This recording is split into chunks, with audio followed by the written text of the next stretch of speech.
Good afternoon, everyone. The topic of today's lecture is on narration. Basically, I divided this section into parts, and this is going to be the first part of this very section. Narration is actually the way we report something, what someone has said or experienced. It is an essential part of communication, helping us relaying messages, stories, or information accurately. Actually narration क्या चीज है? ये वो तरीका है कि आप किसी की बात को, किसी मैसेज को, किसी इंफॉर्मेशन को, किसी स्टोरी को जो आपने या तो एक्सपीरियंस की हो या आपने सुनी हो, आप उसको कैसे रिपोर्ट करते हो, आप उसको कैसे रिलेट करते हो, राइट? उस तरीके को हम नरेशन ही कहते हैं. नरेशन बेसिकली हमारी कम्युनिकेशन का, हमारी डेली कन्वर्जेशन का एक हिस्सा है, जहाँ पे हम अलग अलग तरीके से अपनी बात को नरेट करते हैं. जैसे कि काइंड्स ऑफ नरेशन से ही हमें ये चीज़ क्लियर हो जाती है कि दो तरीके हैं या दो टाइप्स हैं नरेशन की. जैसे direct narration and indirect narration. Direct narration को आप डायरेक्ट स्पीच भी कहते हो, इनडायरेक्ट नरेशन को आप इनडायरेक्ट स्पीच भी कहते हो. अगर स्ट्रक्चर की बात की जाए, यानी डायरेक्ट स्पीच का स्ट्रक्चर कैसा होता है और इनडायरेक्ट स्पीच का स्ट्रक्चर कैसा होता है, that I will tell you all in this whole very lecture series. Okay. Direct narration is when we quote the exact words spoken by someone and those words are placed within quotation marks to indicate that they are the speaker's original words, and this form of narration helps to maintain the speaker's tone, emotions and intent. Actually direct narration क्या है? जहाँ पे आप किसी के original words को या exact words को बयान करते हो, और उन वर्ड्स को बयान करने के लिए you are required to place those words into quotation marks. यानी unless and until you will place those words into quotation marks, that will not define that you are quoting the exact words of someone. Because वो quotation marks ही एक ऐसी पहचान है जिससे हमें पता चलता है कि ये किसी के कहे हुए एक्चुअल वर्ड्स हैं या ओरिजिनल वर्ड्स हैं. और इसका मुद्दा क्या है actually? Means why the actual words are closed into double inverted commas. उसका ये मुद्दा है कि जो आप बात करते हो उसमें जो स्पीकर है, उस स्पीकर की टोन, उसके इमोशन और उसके इंटेंट को बनाए रखने के लिए आप उन वर्ड्स को डबल इन्वर्टेड कॉमास में क्लोज करते हो और ये बताना चाहते हो कि ये किसी के कहे हुए एग्जैक्ट या ओरिजिनल वर्ड्स हैं. यस.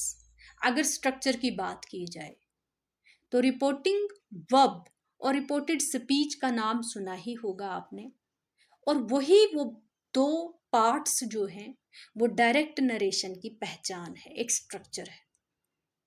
यानी डायरेक्ट नरेशन, डायरेक्ट स्पीच के दो पार्ट्स होते हैं. एक पार्ट को हम रिपोर्टिंग वर्ब कहते हैं और दूसरे पार्ट को हम रिपोर्टेड स्पीच कहते हैं, जिसको रिपोर्टिंग वर्ब को ही हम रिपोर्टिंग क्लास का नाम भी दे सकते हैं. और ये वही पार्ट है जो स्पीच को इंट्रोड्यूस करता है. यानी ये वही पार्ट है जहां पे हमें एक रिपोर्टर देखने को मिलता है और एक वर्ब, यानी a reporter and a verb makes a reporting class और a reporting verb.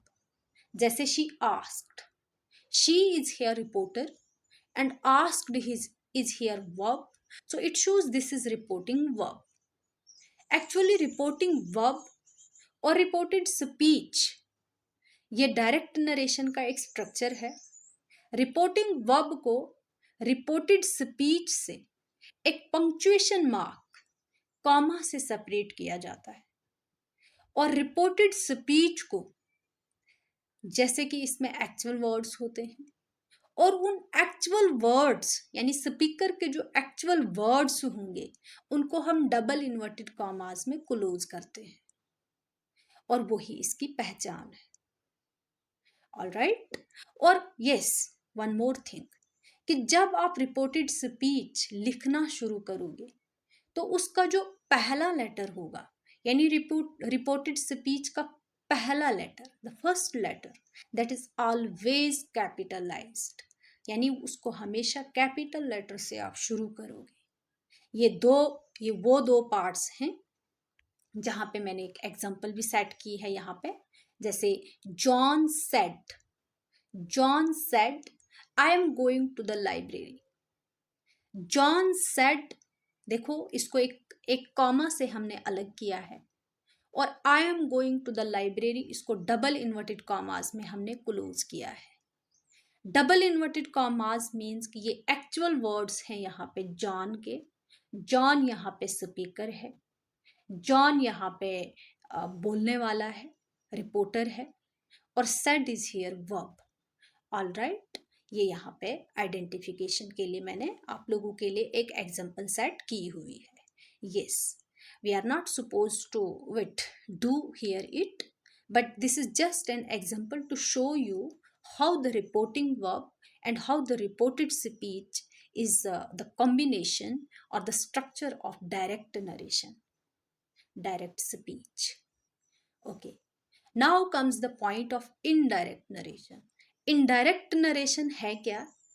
Indirect narration में ऐसा होता है कि आपको किसी ने कोई बात कही और उसी बात को आप थोड़ा सा रिस्ट्रक्चर करके बोलते हो, आगे बयान करते हो।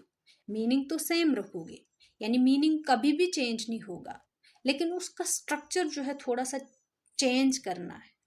ऐसा है कि जो हमारा एक पंक्चुएशन मार्क इसमें होता है अलग करने के लिए रिपोर्टिंग वर्ब को रिपोर्टेड स्पीच से, वो हटाया जाता है, डबल इन्वर्टेड कॉमास हटाए जाते हैं, और एक सिंगल सेंटेंस में इसको रीस्ट्रक्चर किया जाता है इनडायरेक्ट स्पीच में।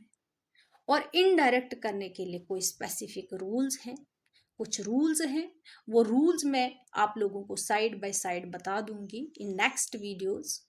और अगर इनडायरेक्ट स्पीच की फीचर्स की बात की जाए, वो क्या है?